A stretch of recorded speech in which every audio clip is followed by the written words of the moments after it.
Now that we have the new OnePlus Pad 3, it seems like a pretty solid option, but keep in mind, there's quite a few more affordable tablets out there as well. So should you save your money and get the Xiaomi Pad 7? Well, let's talk about it.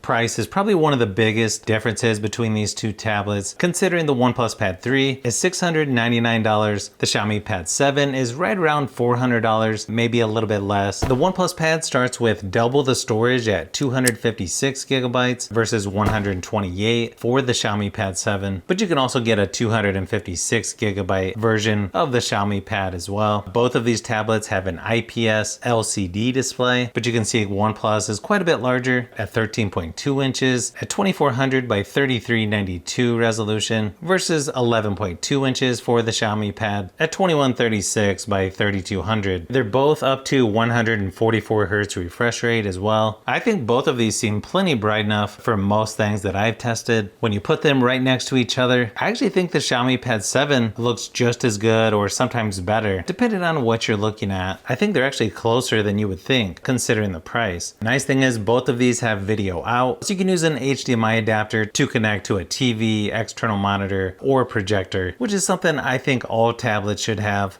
Another advantage for OnePlus is when it comes to battery life, lasting over 8 hours in my typical battery drain test at 100% screen brightness versus about 6 hours for the Xiaomi Pad 7, which is pretty impressive considering the size difference. Both of these should last a couple days with mixed use, even longer if you turn the screen brightness down. You've got 45 watt fast charging for Xiaomi, up to 80 watts for the OnePlus Pad 3. So if you want the tablet with better battery life, you'll want to go with OnePlus. Software wise, they're going to be somewhat similar. How you've got the Google Discover newsfeed left of the home screen. Pretty similar style when it comes to the notifications and control center. You can also do split screen and floating windows to be a little more productive on both of these. One advantage for Xiaomi is it's got workstation, which is kind of like the new Samsung DeX with floating windows, where you can be a little more productive. From what I can tell, OnePlus does not have PC mode or anything like that I've seen so far. Nice thing is both tablets have pen support, which is good for taking notes, drawing, or just moving around the software. The Stylo 2 was included with the OnePlus Pad 3 that I got at no extra cost. I assume the pen comes with the Xiaomi Pad in some locations, unfortunately not with mine.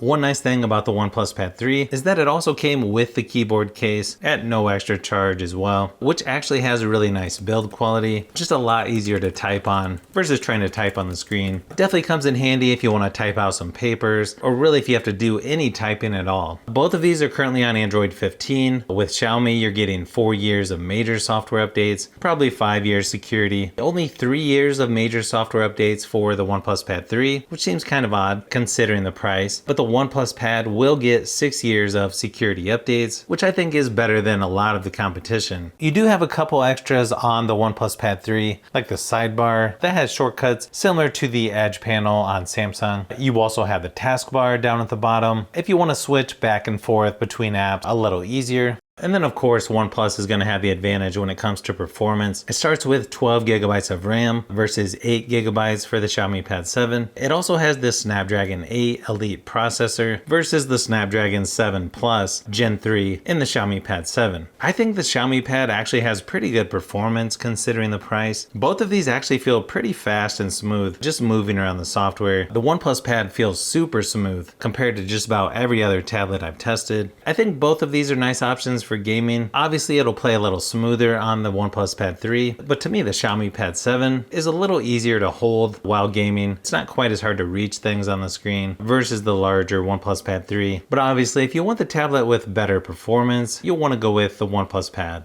I think the speakers on these two tablets are actually really nice, but you get 8 total speakers on the OnePlus Pad 3 versus 4 on the Xiaomi Pad. I think the OnePlus speakers have a little better bass and just better sound quality overall, but here's a quick sample of each just to give you an idea of how they sound. But I've known you too long, it hurts to watch your blue eyes fade to gray. But I've known you too long, it hurts to watch your blue eyes fade to gray. As you fade away,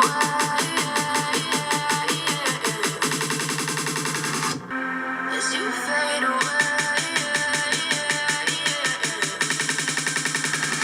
as you fade away.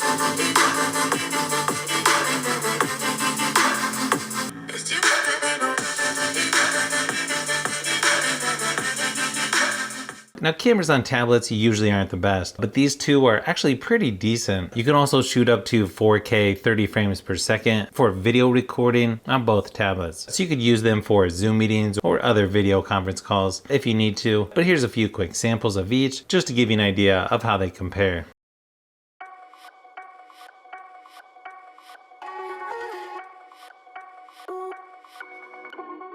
I think overall the OnePlus Pad 3 is going to be better in most categories, but when you think about how most people use their tablets, it may be overkill considering the amount of money you can save by going with a more affordable option like the Xiaomi Pad 7. I know some people just want a really nice screen and good battery life to stream movies or TV shows, that kind of thing. But of course, some of this is going to come down to personal preference. It's definitely something to consider when trying to decide which tablet to buy. If you like tablets, phones, and other tech, I've got a lot more stuff that I'm working on, so keep an eye out for those upcoming videos.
So if you've made it this far into the video, you may want to say thanks by subscribing, and don't forget to give a thumbs up if this video was helpful. This is Brian from Fishbee Productions. Thanks for watching, and I'll see you on the next one.